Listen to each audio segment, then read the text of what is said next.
What's up, guys? Rick here with your preview for this week's Texas Open, and I have a couple of huge announcements right out of the gate. You're going to see this stuff in a second, but here's the official announcements. Number one, there is a new cheat sheet on RickRunGood.com. So you will see that this is a continuation of getting the website to be much more cohesive and working together. So now the custom model, the golfer profiles, the cheat sheet all work together. So if you star a golfer here, they'll be starred and favorited somewhere else. You can click through and get to the golfer profile pages. You can choose how many tournaments that you want to display in both history and recent form. It's all here for you. So that's a nice little update. All right. And I know some of you don't love change. So the old legacy view of the cheat sheet will be maintained for a little bit until we can get kind of the light view and some other things integrated into the new cheat sheet. I know I don't want to mess up anybody's process right before the Masters. So that's available. You'll see it on the homepage. It says cheat sheet legacy view. This one's a little bit of a bigger update because it has to do with data, but I have been able to obtain official live shot by shot data. So that information will now start coming into the database, which includes strokes gained breakdowns. Okay. Strokes gained off the tee approach, ball striking, short game, all that stuff for the live event. So if you're watching right now, you're seeing Brooks Koepka's golfer profile page now being filled in with those strokes gained metrics. So this is a big project and it's going to take some time to get everything into the website, but so far so good. I wanted to make sure I had this out not only for their event in Houston this week, but also for the Masters next week. I will note this. Live does not use ShotLink. They use a different system to collect data and calculate strokes gained metrics. So you might see some things that have you just scratching your head a little bit. It feels like they're a little bit more extreme. Maybe that's because of the skill differences between the best players and the worst players on Live, but it's there. Also, there are some rounds missing. I don't know if they had technical issues or anything like that. I'm working with their data team to figure out how to fill those gaps, but it's about 90% complete, I would say, at this point for this season and last season. So I would use this as of right now as a reference, right? Not necessarily as gospel about, are these numbers adding up or anything like that? But you can see, Brooks Koepka's been driving it well. He hasn't putted very well. When he did putt well in Jeddah, just by a little bit, he won the golf tournament. Okay, so we're using this as a bit of a reference. As updates become available, as more information becomes available, I will continue to update this and push more data into the website to always further my goal of having the most complete database that I could possibly have, with as many data points and tours as makes sense. If I can do it, I want to make it better. So that is a big update, and that is flowing into the site right now. Another update, so number 3 here, is that on Saturday, this Saturday, the 6th at, what time is this at? 3 p.m. Eastern time, I will do a marathon session of drafting major championship best ball teams. So this will be helpful for major pools. It's going to be helpful for underdog, those major championship best balls.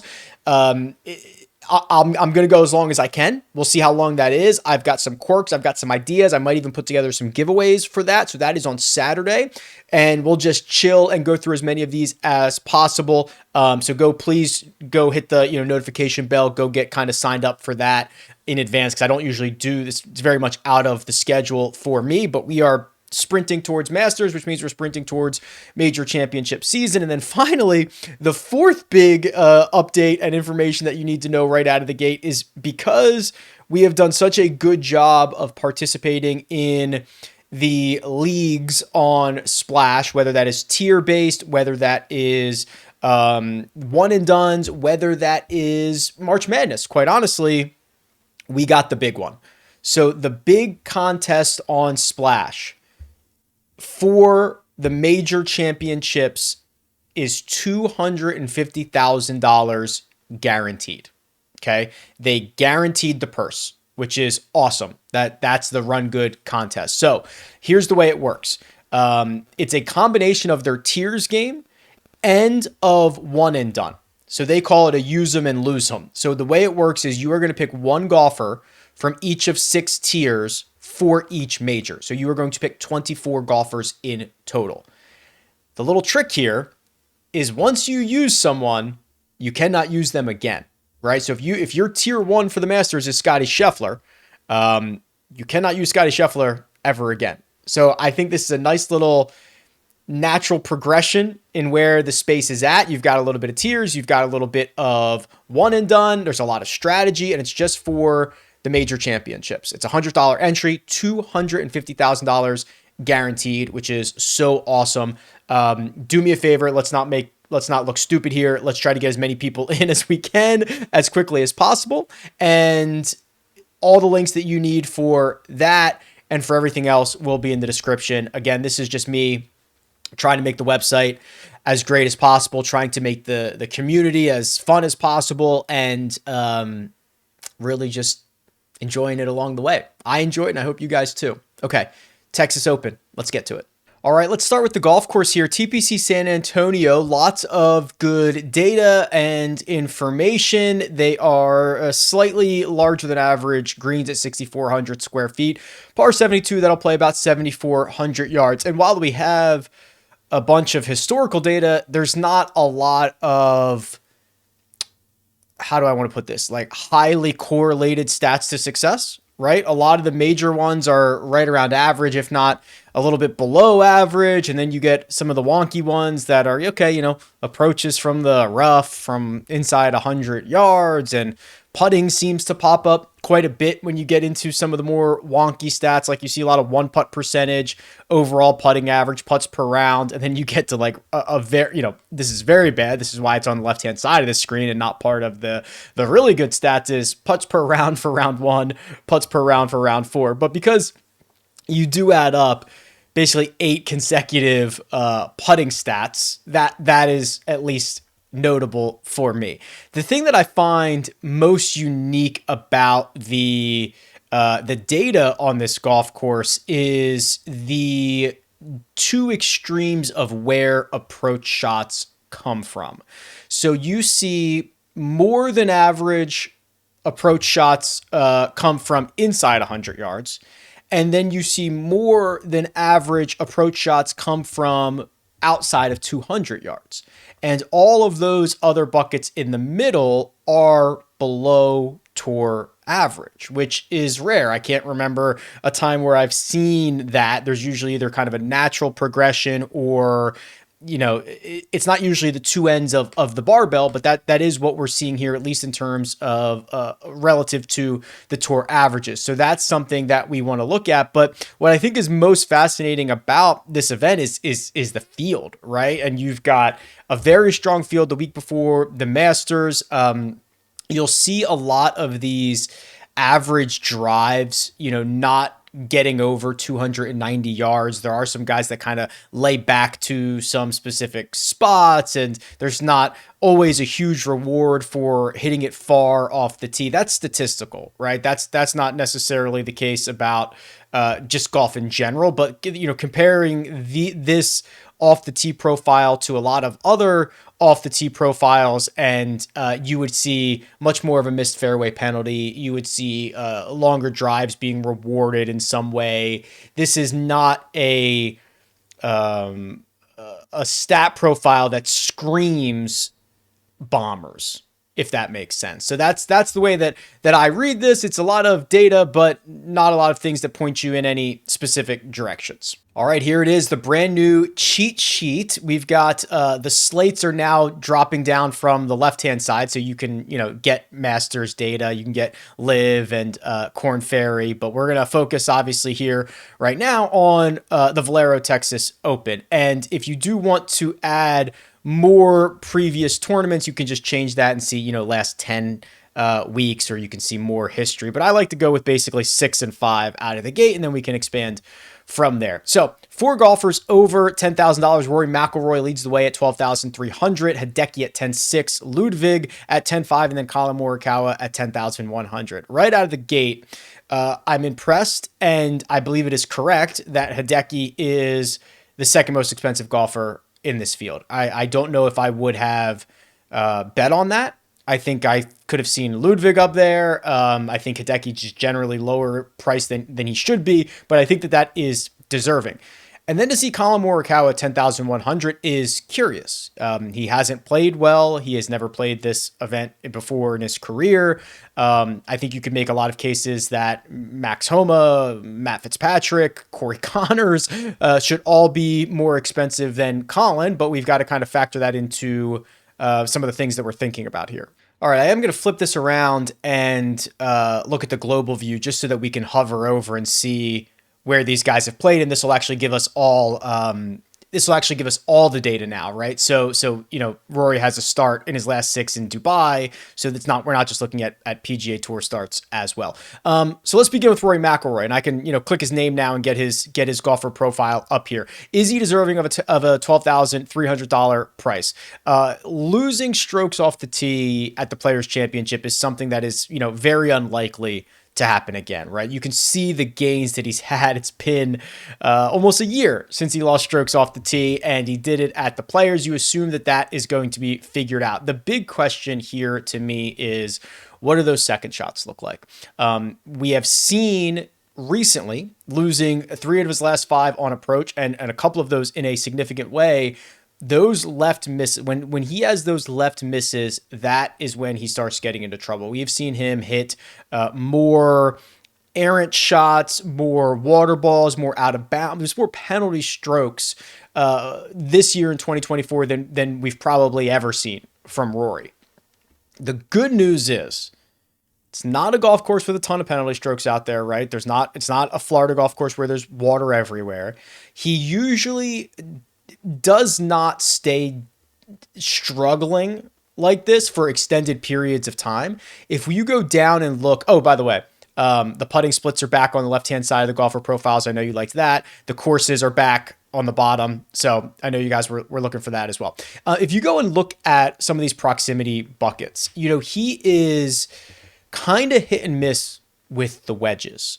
Some of these buckets, he is outside the top 100 from 50 to 75 yards. Not a huge sample size at this point in the year, but from 75 to 100, he's first. So he can dial in those wedges. And then, let's go back to last season. That might be a better sample size for him. You can see that normally from those longer distances, he's very, very good. So you have to decide this week are you going to give Rory McIlroy the long-term view, or are you going to give him the short-term view? I prefer the long-term view. He hasn't played since the Players Championship, so he's had a little bit of time to get right. This is, I think, even if he does continue to, quote, struggle like he did at those last few events, this is a much better golf course for him to struggle on, and it's going to be a much weaker field. So despite the struggles, he has 4 straight top 25s, right? I'm acting like he has failed to make a weekend here in 2024. That is not remotely the case. He's got decent finishes, just not Rory-esque finishes as he tries to figure out the Masters for next week. Hideki's next. And this is, I did not know what the pricing was going to be, obviously, for Hideki or for any of these guys. And I was excited. I was just excited to get access to Hideki for this week. And I want to, I'm sure we've mentioned this before, but I want to just reiterate how good he has been. Okay. So he is back to being elite ball striking Hideki. +2 at Riv, where he won, +3 at API, T12, +6.5 at the Players Championship, and oh, by the way, gained strokes putting in 3 of his last 4. This is really strong play from Hideki, and it goes back farther than that. His whole 2024 has been solid. He started it off with, T30 at Sony, kind of eased his way in, T13 at Farmers. He had a T22 in Phoenix. He's been playing low-key, really good golf. And I don't know if anybody's outside of the Sunday at Riviera, has anybody noticed? Has anybody cared? Finished 15th here last year, 30th in 2021. He withdrew in 2022. You're seeing that on his profile right there. So right now, without knowing what the projected ownership is going to be. And it's going to now come into the cheat sheet with the, the updated numbers. So you'll be able to see the trends there, just like you can on the custom model. I'll be interested to see who goes with Rory, who goes with Ludwig, and what that does with Hideki in the middle here. Ludwig's just unbelievable, right? I mean, we're seeing something very, very special. He's putting together not only a phenomenal stat profile, but he is putting together just like great finishes. I'm just trying to put a lot of this into perspective. So he turned pro. Let's look at this. He turned pro would have been in June-ish, right? Yeah. RBC Canadian Open, right? I believe was his first event. That was June 11th because he would have end of the year would have been what, May or something, June. And then for school year, and then he would have, he might have played the Canadian Open as an amateur and he might have made his pro start. Anyway, it doesn't matter. It goes back to the Canadian Open. It's basically when he started playing a full on schedule. So that was June 11th, 2013. Okay, so June 11th, 2013. Since then, he is the second best player in this field behind Rory McIlroy. There are only 7 golfers who are gaining a stroke per round during that period. Ludwig's at 1.4. Rory's at 1.7. Ludwig's also done it in 17 more rounds than Rory has. And he's actually done it in more rounds than basically anybody but Brian Harman and Eric Cole, if you're looking for guys who have gained a stroke per round. And he's probably done it in stronger fields than some of these other guys as well. I know he won, did he win the RSM? Was that the one that he won? Does that sound right? Why am I blanking? Yeah, he won the RSM. So it would have been a weaker field there, but he's spectacular. He's absolutely spectacular. I think a lot of people are going to opt for Ludwig potentially over Hideki. So that is where I think one of the most interesting kind of first decisions that people are going to make it comes from. And then Colin Morikawa, I don't know. I don't know what to do with him. I'm not sure anybody really knows what to do with him. The finishes have not been good. 2024 has not treated him well. He started off great at the Century, and then he missed the cut, and he had a couple top 20s, but missed cut at API, T45 at the Players, and even more concerning, losing strokes on approach along the way. The putter has betrayed him often in his career and continues to betray him. He's driving it okay. This is a pretty concerning stat profile. If this was not Colin Morikawa, I would look at this and say, wow, this guy's got a lot of different levers that he's going to have to pull, a lot of different holes that he's going to have to plug. It's not one thing. It's not putt well. It's not clean up the short game. It's not keep it in play off the tee. It's all of that and then some. So this is a really concerning stat profile. That I'm worried about. I'm truly worried about. I want to look at this. I want to look at since January 1st, 2024, and just go by salaries here. Colin is a less than a half a stroke per round golfer, 0.43. It's worse than Corey Connors. It's worse than Matt Fitzpatrick. It's worse than Adam Scott. It's worse than a lot of guys, right? It's barely better than Lucas Glover and just below KH Lee. That's where we're at with Colin. So it's not good. The 9K range, and I can just use this little slider and get rid of those guys at the top. That was fun. So we've got some interesting names here. The one that caught my attention immediately was Ben On, and I know that might be a crazy thing to say. Look at these last 6, and actually I want to go out a little bit further. Let's go last 12 or 10 for Ben On. And he had the miscut at the Players Championship. I will give almost anybody the benefit of the doubt for a miscut at the Players Championship, or really anywhere in Florida. Outside of that, T8 at API, T21 at Cognizant, T16 at Riv. We are talking about some great golf in 2024, also in designated events, signature events, whatever we're calling them now. He has not played this event every single year, but he's played it 3 times in the last 5, and 2 of those he has top 7 finishes. We have not seen him since the Players. So the reason it caught my attention, I'm like, okay, well, do people realize how good he's been? Do they realize how good he has been in signature events? Do they realize that he has plugged the worst part of his game, which is the putter, and he's gained in 6 of 8. And do they remember that he's even playing that well? Because we haven't seen him since the Players Championship. And do they know he has great course history? Add it all up, and like that. That is why I flagged Ben Yan like basically immediately here, right? He just caught my attention, $9,000, and I was like, okay, that's pretty interesting. Knowing that Corey Connors at $9,400 is doing just an absolute epic Corey Connors thing where he's, I'm sure, going to win this for a third time, right? You know, the win in 2019, the win in 2023, he's playing just good enough golf for everybody to be excited about him, right? You know, he's peaking at the right time. He's trying to get the game into shape. I'll pull it up. It's, you know, it's like nothing inside the top 10. It's a bunch of finishes from 10th to 30th. The putter is still a problem, though. He gives us enough hope at the Players Championship by gaining 2.4 strokes putting there. The ball striking is insane. What I want to do is this. Let's pull up TPC San Antonio and look at his putting numbers. Small positive in his win in 2023, small loss in 22, big gain in 2021, finished T14, big gain in 2019 where he won, and then a small gain in 2018, very, very small. So whether he's got these greens figured out, I don't know, but I imagine he's going to be incredibly popular.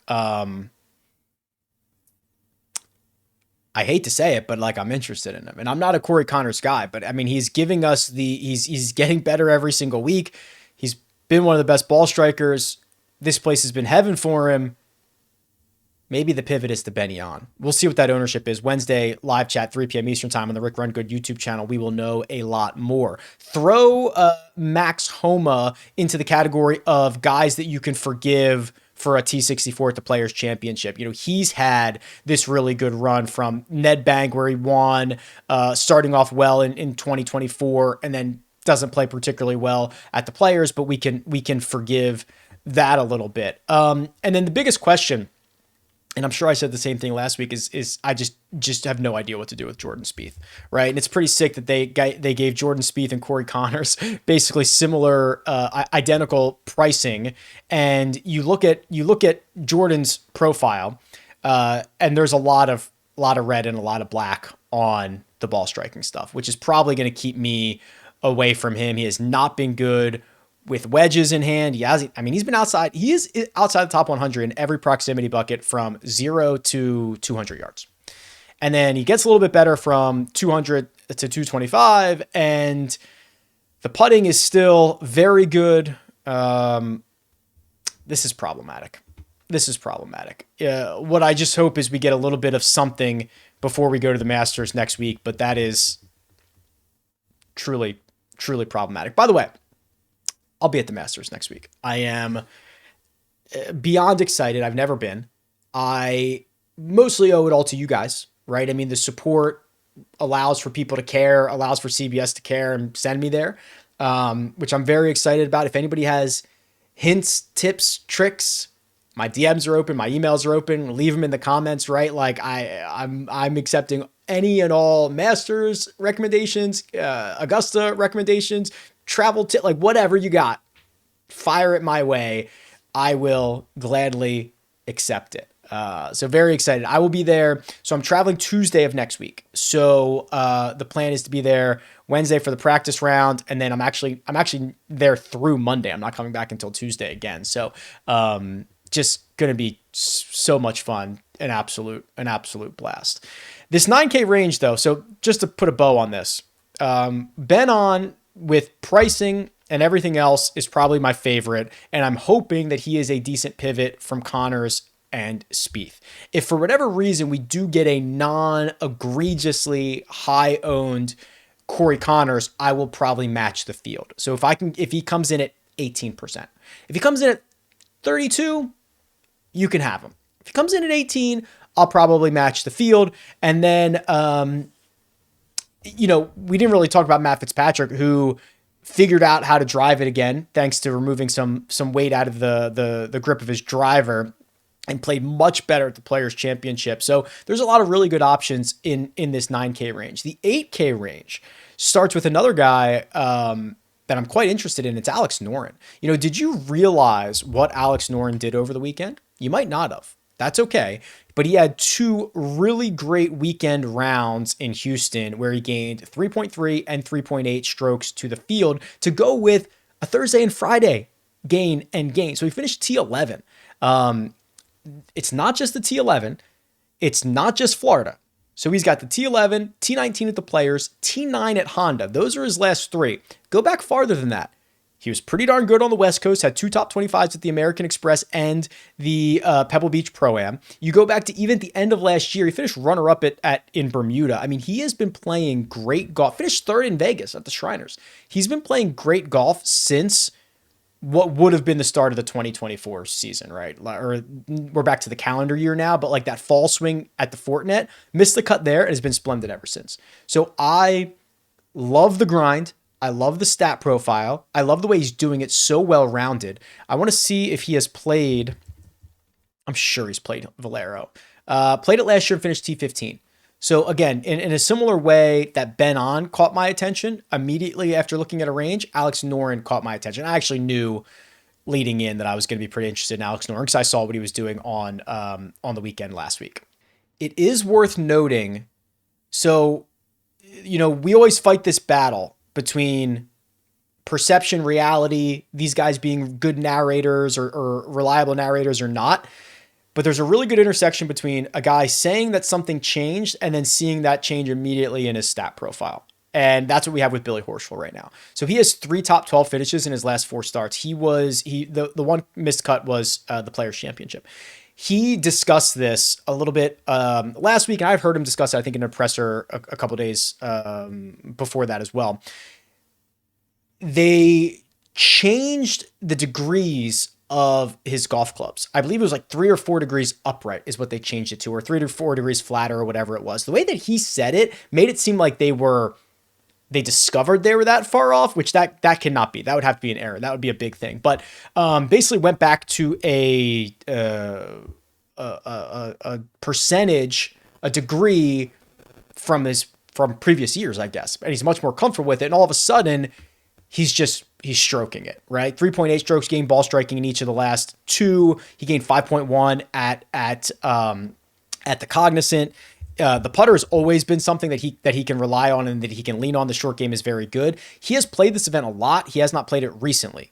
So last time he played this event was 2019. He missed the cut. So he's played it like 8 times, but not since 2019. He has a handful of top 10 and top 5 finishes along that stretch, but I don't know how seriously you want to take any of those considering the last time he played it was 5 years ago. But Billy Horschel really rounding into form at the moment. Harris English continues to play well. Haven't seen him since the Players where he finished inside the top 20. So now both of those big events, API and the Players, Harris English goes back-to-back top 25s, which adds to a top 25 in Phoenix, adds to a top 10 at Riviera. Go back to the start of the year. I mean, let's go look at the Holy Grail, right? Start of the year, we'll do it this way. Best guys in the field, raw strokes gained since the start of the year. Start of 2024. Christian Bezuidenhout, number 1. Really? That was just PGA Tour events. Sorry, I had a filter in there. So I was like, I knew that can't be right. He's been great. He hasn't been that good. Rory McIlroy, number 1. Christian Bezuidenhout, number 2. Alex Noren, number 3. Ludwig, 4. Thorbjorn Olesen, 5. Billy Horschel, Doug Gim. Here's Harris English. So he's basically like the 12th best player. He's been better than Jordan Spieth, right below Adam Scott. That is how good he has been, right? And it's just perpetual every single week what he's been up to. This range in general doesn't have a lot of guys who've played here before. You get some guys who played here in 2019. Alex Noren played here last year. There's not a lot of history to go on. So you're looking at kind of course fit. You're looking at recent form, and it's for me. I think it's Noren. I think it's Horschel. I think it's English. I'm most interested, and I don't know if this is good, bad, or indifferent, but I'm most interested in what Tom Kim does. What version of Tom Kim are we getting? When he first started on the PGA Tour, it was unbelievable. Goes into a little bit of a slump. Then he starts breaking out again at the end of last year. Now is he going back into that slump? Look at these finishes. He goes Miscut at American Express, 31st, 17th, 24th, 62nd, 52nd, WD. I believe it was illness at the Players, like after 5 holes or something like that. Can we say it was just the Florida swing? Can we give him the benefit of the doubt going back to Texas? Because I think this is kind of a decent spot for him. And I think that the price is way too low at 8,100. I also think that he is not going to be popular at all. So he's the wild card in this range for me. Tom Kim, $8,100. Can he find enough of that magic? Maybe it's just he got the Florida swings, right? Like that. It's not that crazy. The 7K range. We've already mentioned him. Christian Bezuidenhout, one of the best players in the world over the last since the start of 2021, and we've been monitoring this for a long time because when you put up these gains on approach, you are going to have my full and undivided attention, especially when you're already one of the best putters on the PGA Tour, and now the results are following. Really good finish to last week. Finished with gaining 4 strokes to the field on Sunday, ends up finishing T9. So he's just piling up really good finishes. He's getting better off the tee. We talked about the rest of this. Just stellar stuff. Aaron Rai has got back-to-back top 30s at this event and then played well last week. I want to look at that profile though and just make sure that it wasn't completely run by the putter. No, it wasn't. This is a very good stat profile. Yeah, he putted well, had his best putting performance since the American Express, but gained throughout the bag. Had his best ball striking week since Mexico. So that's good there as well. It was not all reliant on the putter. God, Akshay makes so many silly mistakes, but his game is so good. You know, he is so raw and so talented. Gains 8.8 strokes ball striking last week, putts it well. He will do something stupid every day, right? He'll hit a really bad chip shot. He'll take a line that he probably shouldn't take. All that fun stuff. But man, he is so talented. I love what he is able to do. I don't know how much exposure I'll be able to get to him though. I think in smaller doses, maybe your showdowns, maybe your first round leaders, your things of that nature where you're asking for a lot of high upside and you're willing to take on the risk. Every time I try to get away, Lucas Glover reels me back in. So I can't imagine there's any golfer we have documented more on this channel than Lucas Glover. Just the path of team no putt to, oh my God, I can putt and I can win twice, to team no putt to where we are right now, which is me being back in. So there's a lot to unwrap here. Played at Valspar, gained a ton around the green. That's unlikely to happen again. He finished 11th and was a positive with the putter. He he was very candid in his presser that he is now using, so he's still using that long lab golf putter, but it's a different model head that is easier for him to line up. So he still likes the bounce, he still likes everything, but he goes from basically having a block is what the previous putter was to it has I think it has some wings on it and it's a little bit easier to line up. It's a little bit easier to look down at. Gained like 3.5 strokes putting in round 1 and round 2. Gave a little bit back in round 3 and round 4. That alone, combined with his history around here, which is a lot. He's played here a ton and he's had a bunch of success. 45th last year, 18th, 4th, 14th is his last 4 years. Generally has putted well outside of 2 really bad losses, one last year and one in 2015. This is, we are trying. Lucas Glover, we've been boxing and weaving with Lucas Glover for the better part of a year. And we try to get in, we try to get out and get him right. I think this is an opportunity to buy because he has legitimate winning upside.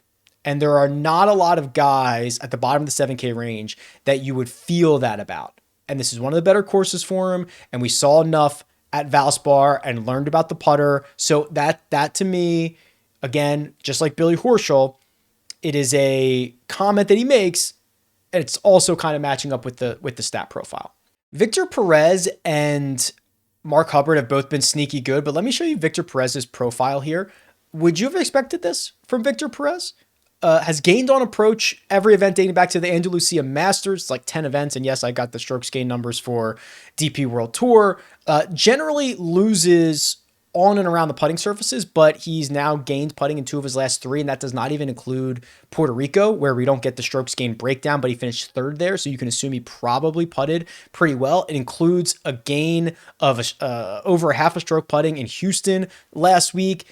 This is a very good stat profile for somebody at the bottom of the 7K range. And then Mark Hubbard as well. I mean, he's a made cut machine, right? Hasn't missed a cut since the Sony Open. Okay, so the 6K range here is pretty interesting. We saw that KH Lee was like one of the better players of 2024. Now, the thing with him is that comes in spurts. It's T4, missed cut, T9, right? Like that's how he gets there.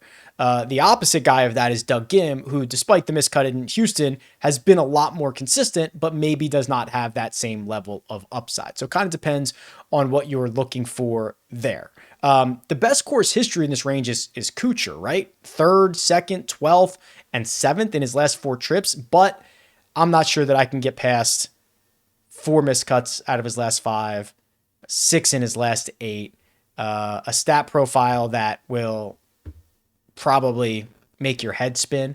And even when things have gone right for him, he got off to a hot start. I guess was it at Valspar? It might have been. He was like 5 under through, I'm exaggerating, but he was probably like 5 under through 9 at one of these events and was like over par by the time the round ended. I don't know if it was the first round of Valspar, but it was the first round somewhere. Maybe it was the Players, honestly. Missed the, it's just a really bad. You can't lose 12 strokes on approach in your last 6 rounds and have me excited about you. I just don't think that's going to happen. Is it Novak week? Again. So, finished 53rd last week. Not great, but he's $6,500 and now he's got 4 top 17s in his last 6 starts and he finished 9th here last year. Is it Seamus Power week? Can we forgive him for the final round at Valspar and realize that he's got 4 top 30s in his last 6? Hasn't missed a cut since Farmers? That's kind of interesting. The one time that we played Bud Cauley was Valspar and he missed the cut. He's been great other than that. Maybe we go back to Bud Cauley here. Or do you go to the Toast Man? Alejandro Tosti, coming off the 2nd place finish. Big tie for 2nd in Houston. Let's look at that stat profile. He is just a masher off the tee. Look at these numbers. He's played, 8 events on the PGA Tour this year, has not lost strokes off the tee in any of them, and gains in a big way. The rest of his game is usually a lot more erratic. And the one thing that is you can see is, an 11 or 12 shot difference in putting between Valspar and Houston. And that's not the only time he does that, right? He had a 6.5 stroke putting difference between Farmers and Mexico, right? He's just constantly bouncing all around. I think this is, it does a little bit feel like chasing, but the price is still very reasonable at $6,300. The arguably most mispriced golfer in the field is Matty Schmidt. He is $6,300. So he's in the same price range as JJ Spawn, Adam Svensson, Alejandro Tosti. Svensson has missed 3 of his last 5 cuts and has 0 top 45s. Tosti, we already talked about, 1 finish inside the top 70 in his last 5. It was a runner-up finish. Spawn, yes, he's won here before, does not have a top 30 in his last 10 starts. Matty Schmidt has gone T21, T17, T26, T10. He's using the long putter. It's working. He's already very good off the tee, quite long. This to me it's a bad price. He has got to be more expensive than this. He is, in my opinion, a lot better than Cam Champ, a lot better than Johnny Vegas, a lot better than some of these other guys. And just look at it. Would you look at it? Look at all the miscuts around him. Look at all the poor play around him, and then look at his last 4. Basically, since he started to use the new putter. Right. That's what this lines up with. There are a couple interesting darts down here, even lower. Martin Laird at 6,100, who's got four straight made cuts or five straight made cuts. Three of them are top 30s, two of them are top 10s, and he's got some decent finishes around here. That's interesting to me. Going down into, okay, so Jimmy Stanger, just, okay, miscut at the Valspar, forgive and forget. Aaron Baddeley's here. This is kind of like the Aaron Baddeley event, right? T18 in 2022, T30 in 2019. He's got a bunch of top 25s lately. I just think there's a really good chance Aaron Baddeley finishes like T17 in this event. And he's probably not going to win. He's probably not going to contend. But for $5,900, if he finishes T17, that probably goes a long way. The 5K range. The 5K range is almost better than that range that Matty Schmidt is in, at least with some of these guys who have shown to have higher upsides. So Joe Highsmith, who finished 21st last week, 6th in Puerto Rico, showed his Korn Ferry Tour upside at the end of last year with a couple of podiums there, is kind of interesting. Eric Barnes finished 2nd in Puerto Rico and 17th in Houston. David Skins is playing well. I mean, these are almost better lead-in form guys than what we saw up above that. Obviously not great, not blowing the socks off, but much better. The perpetually disrespected Dylan Wu, who has 3 top 25s in his last 5 starts and made the cut, at least in Houston, is $5,700. The sneaky one might be Padraig Harrington. So he missed the cut in Houston. We'll pull up his stat profile in a second. He won in Newport Beach at the Ho Classic, his start before that. He crushes the senior tour, and I understand that they are not the same. He did finish 10th here last year, and he is still very, very competitive. Let's pull up his profile here. Give me something outside of a senior. He made the cut in Mexico. Made the cut at a European. Yeah, he might. This is so tough, man, because he's definitely outclassed on the PGA Tour, but he dominates the senior tour. And he does okay sometimes on weaker field PGA and European Tour events. I would kind of love to roll him out here. I'm not sure I can get there, though. He's very, very cheap. He is $5,300. That's a tough one. I'm going to have to chew on that a little bit longer. Let's see what we can find model-wise here. So custom model, RickRunGood.com. You can put in any number of little nuggets that you want. So here, I think we're just going to be pretty straightforward. I don't think we need to do anything crazy.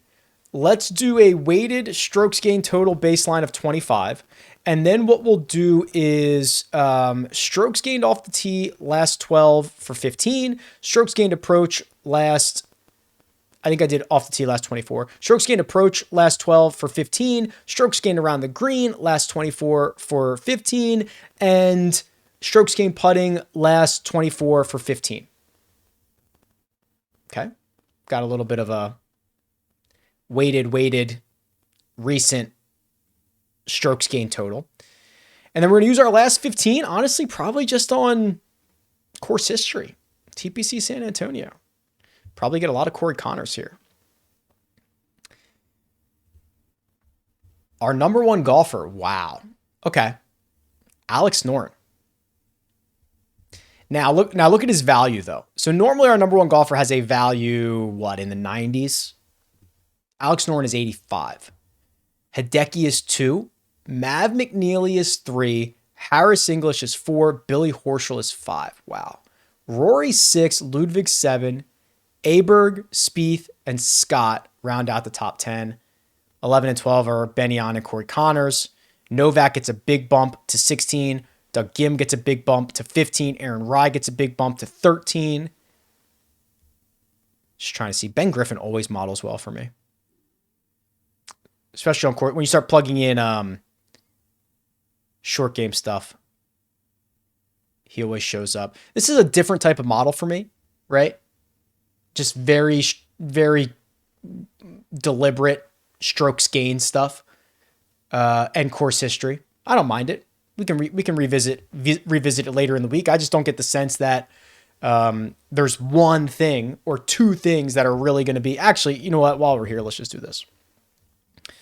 I'm going to get rid of the strokes gained approach, and I'm going to bring down weighted strokes gained to 15. And then what I'm going to do is I'll go to approach, and I'll do, so I've got 25 to use here. So I'll put 12 on 200 to 225, and I'll split 13 between the two buckets that are shorter. So basically what I'm saying is use those proximity buckets that are short and long. So this changes it up a little bit. Hideki's 1, Adam Scott, Matt McNeely, Ludwig, Christian Bezuidenhout is top 5.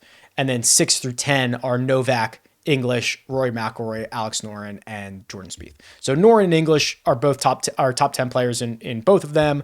Hideki's either 1 or 2. Matt McNeely, I believe, was 3rd in both of them. Christian Bezuidenhout, I believe, was top 10 in both of them. So yeah, interesting. Okay, well, we've got work to do. We've got work to do not only for this week, but we've got work to do for next week. As I'm recording this, salaries are out for the Masters. So you'll start seeing, there's already a custom model, there's already a cheat sheet. You will start seeing all that filter in, and we are rolling now. Again, thank you all so much. It's the opportunity I get to do all this because of you. So much appreciated. Best of luck this week, and I'll talk to you soon.